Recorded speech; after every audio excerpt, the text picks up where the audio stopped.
Please proceed. Thank you. May it please the Court, Your Honors, Gregory Nowak for Appellant Teddy 23. Your Honors, all that Appellant Teddy 23 seeks today is the fundamental fairness of a hearing in some court to determine whether it's entitled to a film credit. Our position, in summary, is that the Court of Claims has jurisdiction under RJA 6419, and because there was not a quasi-judicial decision proceeding at the administrative level, that RJA 631 does not apply here. In 2010, a contractual agreement between Teddy 23 and the Film Office was executed as required by the Film Credit Statute, formalizing a commitment by the state to grant a $6 million tax credit in exchange for a $15 million investment in a film production. In 2011, the production was halted, and with the Film Office's support, Teddy 23 applied for a credit of roughly $4 million under that contract for the money that had been expended at that point in time. Treasury audited the application, which took over 2 years. In 2013, the Film Commissioner issued a series of 4 denial letters, the first 3 of which were withdrawn at intervals of 57 days, 59 days, and 58 days, while the taxpayers continued to provide information regarding its right to the credit. In December of 2013, the Film Office issued its last denial letter, which stated any rights of appeal begin as of December 11, 2013, the date of this notice. However, Treasury, which had been representing a 60-day appeal period during the course of deliberations, scheduled a meeting with the taxpayer on January 29th, which was 47 days after that 4th denial letter had been issued, and 36 days after the 21-day appeal period, which they ultimately asserted applied, had expired. The taxpayer here filed an appeal in the Court of Claims on February 10th, which was 59 days after that December 10th denial. This is a claim against the state asserting on various grounds that Teddy 23 is entitled to a credit. The taxpayer filed in the Court of Claims. Upon challenge to the jurisdiction in the Court of Claims, it sought late appeal to the Circuit Court. Both of those actions were dismissed. The core issue here, as framed by this Court's order and the supplemental briefs, is whether, as we argue, the Court of Claims did have jurisdiction under Section 6419 of the RJA, or whether, as the Film Office and Treasury assert, they acted in a quasi-judicial capacity in their review and rejection of the application, and that decision was a final decision which under 6419 sub 5, Constitution Article 6, Section 28, and RJA 631 could only be appealed in the Circuit Court within 21 days of the final appeal letter, which again was 36 days after we conducted a meeting with the parties to discuss the credit application. Treasury and the Film Office acknowledged that 631 cannot apply unless there was a quasi-judicial proceeding from which an appeal is then taken. I don't know. What does that mean? Quasi-judicial was addressed. Only quasi-judicial. Quasi-judicial. Judicial is derived from the terms judge and judgment. And it connotes an objective review. Stop. I actually know what the term quasi-judicial means. Yes. I didn't understand the concept you were expressing when you used that term. The whole concept. Why? The Constitution, Article 6, Section 28, provides that an appeal from an administrative agency may be taken from a judicial or quasi-judicial proceeding. And it characterizes that as an appeal, Your Honor. Right. This Court in Midland Cogeneration, which is cited by the Film Office in their brief, stated that quasi-judicial bodies evaluate evidence, engage in dispute resolution, and exercise discretion of a judicial nature. Okay. The Pletz case, which was cited by Midland Cogen, goes on and characterizes quasi-judicial proceedings as contested matters before administrative officers, such as referees, hearing officers, and commissions. Why does the Court of Claims have jurisdiction over such a claim? That's what I'm asking. And, Your Honor, this is not a quasi-judicial action. If it was, it goes to under 631 to the Circuit Court. Would it make a difference if they had exercised quasi-judicial discretion in turning down the request for a credit? I think both parties agree, the film office clearly agrees that in order to get to the circuit court under 631, it must be judicial or quasi-judicial. And if it were, does the Court of Claims, does that deprive the Court of Claims of jurisdiction over it? I believe so. Tell me why. Because don't you lose that? 6419 sub 5 does provide that the broad jurisdiction of 6419 does not override the exclusive jurisdiction of the circuit court. Right. Stop. Show me the statute that gives the circuit court exclusive jurisdiction over the quasi-judicial determinations of agencies. Your Honor. Let's stop. Yeah. The legislature has given the Court of Claims what kind of jurisdiction? It's given the Court of Claims broad jurisdiction over. No. Exclusive. Exclusive jurisdiction. Yes. Yes, Your Honor. Now I'm asking you to show me as to the administrative quasi-judicial cases where the circuit court has been given exclusive jurisdiction over them by the legislature. Your Honor, we don't believe that the circuit court has jurisdiction. It is the film office's position that I'm really trying to get you to make a textual argument based on what the legislature, how the legislature described the jurisdiction of the Court of Claims. They've given it exclusive jurisdiction. They've said except where yes, there is exclusive jurisdiction in the circuit court. Yes. Now I'm asking you to tell me where the legislature has given exclusive jurisdiction to the circuit court over any matter that is before us. Only under the film office's reading of 631 that says that unless some other statute grants jurisdiction, the circuit court has jurisdiction. De facto. De Because facto. there's no place else. That's different. true. That's true. Different than what the Court of Claims statute requires, which is a legislative delegation of exclusive jurisdiction. Isn't it? I don't disagree with you, Your Honor. You apparently do. No, I don't. I'm simply indicating that. You're arguing what their position is. I'm just trying to get you to explain to me why that position is coherent, given the breadth of the exclusive jurisdiction and the recognition that if the legislature chooses to give exclusive jurisdiction over some part of that Court of Claims jurisdiction, then it can go to the Court of Circuit Court. Well, 6419 sub 5 does reflect that in some instances exclusive jurisdiction may be granted to the circuit court. And I'm asking you now, okay, is that done? Did the legislature give the circuit court exclusive jurisdiction for some portion of the Court of Claims jurisdiction? Your Honor, if 631 was construed as giving exclusive jurisdiction to the Read it to me.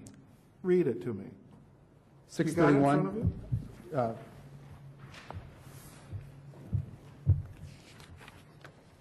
An appeal shall lie from any order, decision, or opinion of any state, board, commission, or agency authorized under the laws of this state to promulgate rules from which an appeal or other judicial review has not otherwise been provided for by law to the circuit court, the county in which the appellant is resident, or Ingham County Circuit Court.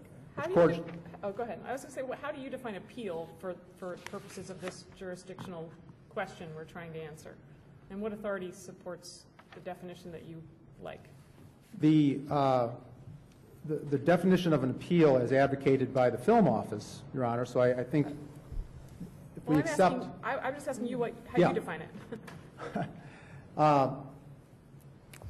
It's clear that you can only get into 631 in an appeal from a quasi-judicial proceeding. Yeah, can you define appeal for me? I think appeal can be defined in the way that the film office defines it narrowly to include only But I review. I can ask the film office. Right. Right. I probably will. Article 6, Section 28 of the Constitution provides for the standards of review for a review in an appeal of a decision of an administrative agency. It doesn't prescribe where it goes, though. No. Constitution, okay. So, Can I That's true. finish? I know you have a lot of. That's true. no, I'm actually trying to get to appeal too. That's true. Okay, so let me put it differently. Can an appeal also be a claim or a demand under 6.4191A, or are those terms mutually exclusive? I believe that a appeal can also be a claim and that 6419 can afford jurisdiction here. Okay, and you believe it is good, but can you cite the authority that makes me want to adopt your belief? Your Honor, our position is that 631 only operates when you're dealing with a quasi-judicial proceeding at an administrative agency. That's the type of appeal, if that's a term of art, that is... So is that kind of appeal exclusively in the circuit court and not the Court of Claims? It would appear, Your Honor, that you could read 6419 sub 5 to say that appeals that are exclusive appeals to the circuit court from administrative agencies are excluded from 6419. We look at Article 6, Section 28 of the Constitution to prescribe what type of administrative decisions are entitled to a right of an appeal, and 631 prescribes that appeals, unless otherwise provided for in some other statute, are to the circuit court within 21 days under 631. But to qualify as an appeal under that meaning of appeal, under the Constitution, Section 28, it has to be a quasi-judicial determination, because there is some form of proceeding which is subject to a appellate review and not a de novo review, not a claim that's raised in a de novo proceeding in the Court of Claims. You can't get to, our position in a nutshell is you can't get to 631. What happened here at the film office and Treasury level had no trappings of a quasi-judicial proceeding. It was an adversarial proceeding where a taxpayer files an application for a credit. It's reviewed and denied by the agency. There was no fact-finding, no notice, no hearing, no statement of reasons, no findings, no evidentiary processes whatsoever.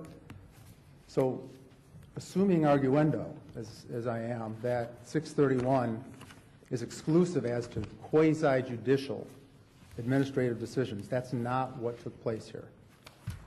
So we believe 631 cannot apply. That's the reason that the Court of Appeals erred in determining that 631 afforded jurisdiction. And Counsel, are there any larger implications that can come out of this as it pertains to the issue at hand, or is this more focused and limited to the specific legislation that arises out of the film office? Your Honor, I think that in 2013 there were, very clearly an intention in the legislature in Act 164 to broaden and clarify the jurisdiction of the Court of Claims. And so whatever we decide here can go kind of far beyond this issue as it pertains to just the statute dealing with the film office and could potentially impact civil litigation and in a lot of ways could ultimately affect where that civil litigation goes as it pertains to Court of Claims versus the trial court. Claims against the state or Right. Actions of administrative agencies, Your Honor. So basically this decision that we render goes beyond this statute and ultimately affects civil litigation as it pertains to actions against the state. Potentially, Your Honor, yeah.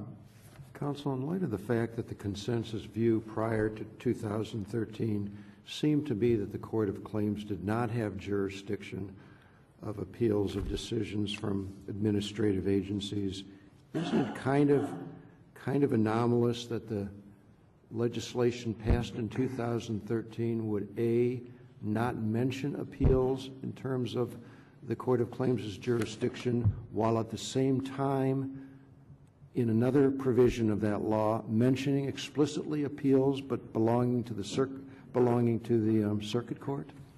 Isn't that kind of an odd way to correct a regime in which the Court of Claims was perceived to have no jurisdiction over these kinds of administrative law appeals? Your Honor, it was clear that the legislature was broadening and trying to clarify the jurisdiction of the Court of Claims. Without using the word appeals anywhere in the relevant statute, despite the pre-existing presence of the word appeals, albeit in the context of those belonging to the circuit court. Your Honor, this is a contractual question under a contract with the film office, and we also raised tort claims in our complaint in the Court of Claims. So we're saying it's not an appeal because we weren't in a quasi-judicial proceeding. Therefore, it's not an appeal and not barred by sub 5 of 6419. And it is a contractual claim against the state that fits squarely within the clarified and expanded scope of 64191A. If I can just possibly reserve a minute. There's nothing left. Well, thank you, Your Honor. Thank you, Your Honors. Thank you.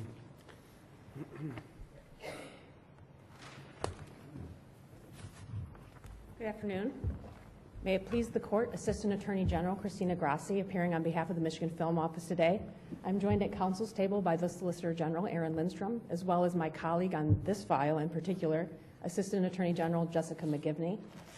Counsel has decided to split their time. I'm going to address the jurisdictional issues that the Court asked in its December 7th order, so I'll take approximately 12 minutes and just reserve a few minutes for my colleague in case this Court has any questions about the Department of Treasury specifically.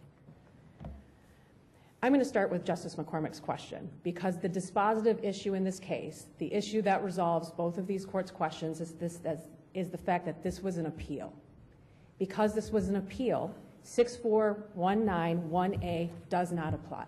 And the reason for that is what Justice McCormick alluded to, which is that appeal means something different than claim and demand, and we know that for several reasons. First is the plain language of the statute. The legislature uses the term appeal in subpart 5. It also uses the term appeal in subpart 2 of 6419, but it uses the terms claim or demand in 1A. When the legislature uses different terms, we assume they have different meanings. Furthermore, the terms claim and demand have been in the Court of Claims since it was originally enacted in 1939. Those terms have never been construed to mean appeal. So the fact that the legislature expanded the scope of Part 1A under PA 164, it's true they did. They did that by clarifying and defining the types of claims and demands that can be filed in the Court of Claims. However, they did not change that the type of filing must be a claim or demand. In other words, an appeal does not get you into the Court of Claims. I want to specifically address something that opposing counsel said, which is if Section 631 does not apply, the state's position is that these appellants have no right to judicial review. The only way they can get their appeal, they can have the administrative decision reviewed in this case, is in the circuit court under 631. And you either get there by Article 28 Article 6, Section 28, or through 631 itself. But if those avenues are not available to them, they do not arrive in the Court of Claims, and that's simply because 64191A only applies to claims or demands. May I ask a question? Of course. It has been suggested, and it's true, that prior to this rather radical change in the jurisdiction of the Court of Claims in 2013, no one even contemplated that appeals from administrative agencies that implicated claims against the state were within the jurisdiction of the Court of Claims. Why do you think they put in Section 5 then? Well, Your Honor, I think Section 5... Well, if it was clearly understood that there was no appeal, administrative appeal, Section 5 would seem to be strangely redundant, wouldn't it? I think Section 5 is not an exception from the jurisdiction provided for under 1A. I think it's a codification of the legislature's intent. I think they were telling us, we recognize that we expanded the jurisdiction of the court under 1A, but do not construe that expansion to include appeals. Let's look at that then. This chapter does not deprive the circuit court of exclusive jurisdiction over appeals from the district court. Are you is it your position that the legislature in 2013, but not when it enacted MCL 600-631, was conferring exclusive jurisdiction over appeals from the district court and administrative agencies on the circuit court? I think that subpart 5, when read with 631, indicates that if an appeal is authorized to be filed in the circuit court, which is the language at the end of that clause, as authorized by law, then the circuit court's jurisdiction over that appeal is exclusive. So I think read in conjunction I'm sorry. Just a minute. Do you read 631 as a legislative grant of exclusive jurisdiction over appeals from agencies? No, not in and of itself. All right. So it's a general jurisdictional grant.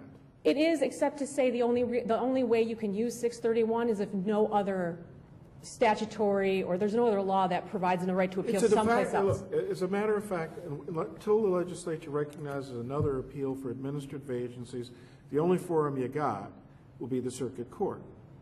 Correct. Okay. So 631 would apply to the extent there was no other place to go. But it is a general grant of jurisdiction, not an exclusive one. Correct. So now I'm trying to figure out, I think that I agree with you on that. So I go back. This chapter does not deprive the circuit court of exclusive jurisdiction.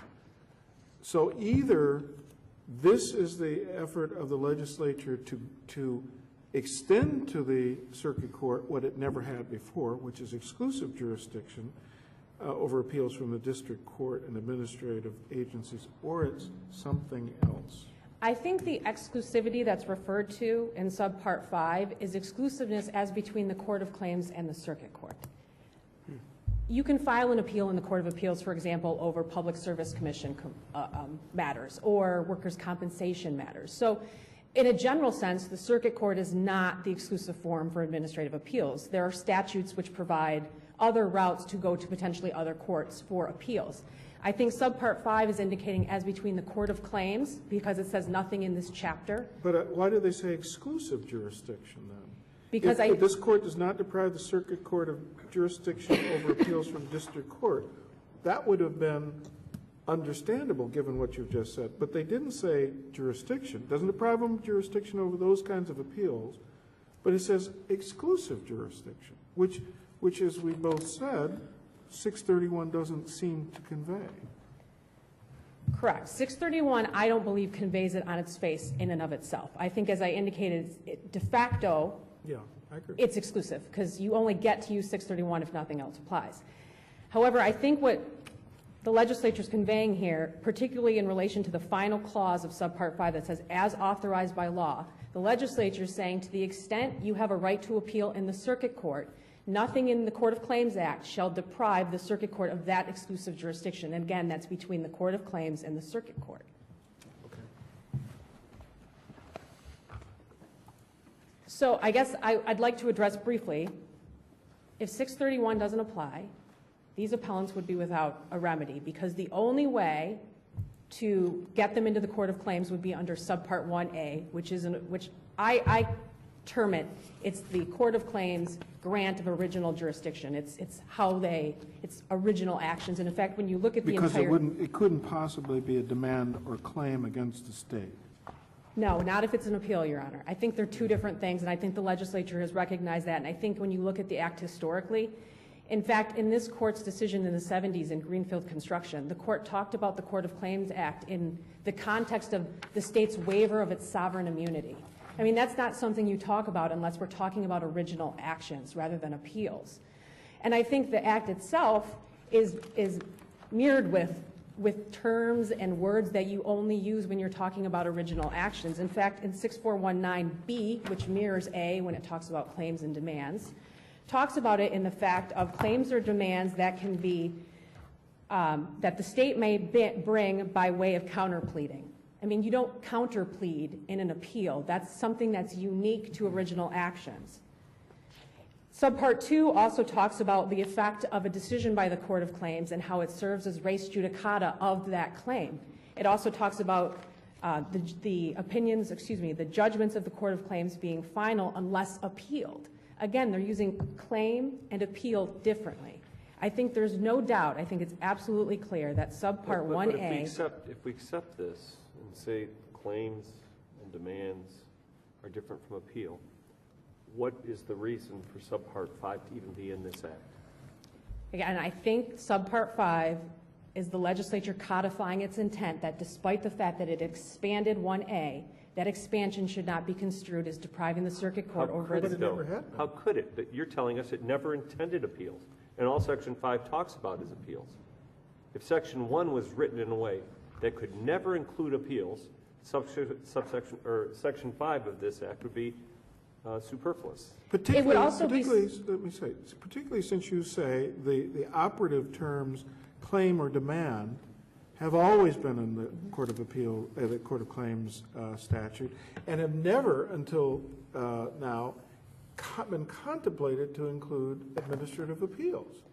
It's also, subpart 5 is also superfluous, though, based on appellate's interpretation. If you construe appeal to mean claim or demand, then what is the point of subsection 5? Because subpart 1A also says, notwithstanding any law that places you in the circuit court, you're in the exclusive jurisdiction of the Court of Claims. So either interpretation is going to... Well, no, it says doesn't deprive the circuit court of exclusive jurisdiction. Subpart 1A says that as well. No, 5 does. And I believe subpart 1A also indicates that notwithstanding another law that confers jurisdiction of the case in the circuit court, so you'd be in the same position under either construction. I think it's more reasonable to say the legislature was trying to signal the courts that the expansion is not to include appeals. Because if you side with appellant's construction and you say an appeal is a claim or demand, under 1A, that last clause, notwithstanding another law that confers jurisdiction of the case in the circuit court, you've now rendered subpart 5 superfluous. So I think... So you've given me 2 understandings of subpart 5, both being superfluous. Why do you win? Because mine is consistent with the plain language of the Act. An appeal is only going to be brought into the Court of Claims if the court decides that an appeal is a claim or demand. And that's absolutely contrary to the plain language of the Act. I'm not sure I agree with you on the last sentence of 1A, notwithstanding another law. But go on. My construction of 1A is that the Court of Claims would have exclusive jurisdiction over any claims of demands, notwithstanding another law that confers jurisdiction in the circuit court. So to the extent there's a claim or demand that could be in the circuit court, if it's a claim or demand of the type described, it's placed in the Court of Claims. That's right. Exclusively. That's right. Exclusively, which would render 5 superfluous. Why? Because if an appeal was a claim or demand, it would not matter that 631 sent it to the circuit court. It would Unless the legislature gave the circuit court exclusive jurisdiction over those claims. Yes, but I'm saying that's apparent on the face of 1A. Because an appeal is not a claim or demand. The construction would require... 5 carves out an exception to what's in 1A. And it has to be exclusive. If it happens to be just jurisdiction where you can take an appeal, that no longer applies. You're going to be in the Court of Claims. But if it's exclusively an appeal by statute to the circuit court, this legislation is not going to help you. You're not going to be in the Court of Claims. But that construction will always require this in court to interpret the term claim or demand to include appeal. And to follow up on something that Justice Bernstein said, that result is significant in that it not only pulls administrative appeals that are in the circuit court under the RJA into the Court of Claims. It also pulls, I think, appeals that are in the circuit court under the Administrative Procedures Act into the Court of Claims. We're talking if they're claims hundreds... against the state. I'm sorry? Only if they're claims against the state. Against the state, but we're talking hundreds and hundreds of appeals that are filed. I mean, the state has many administrative boards and agencies. All of these decisions would come into the Court of Claims, and I don't think that was the legislature's intent. Have you figured out how many new Court of Claims judges we need in the Court of Appeals to handle this? I have not, Your Honor, but depending on what this court does, you might get that inquiry. It would be a significant change. I just have a few minutes left, so I'm going to reserve the remainder of the time for my colleague. Thank you.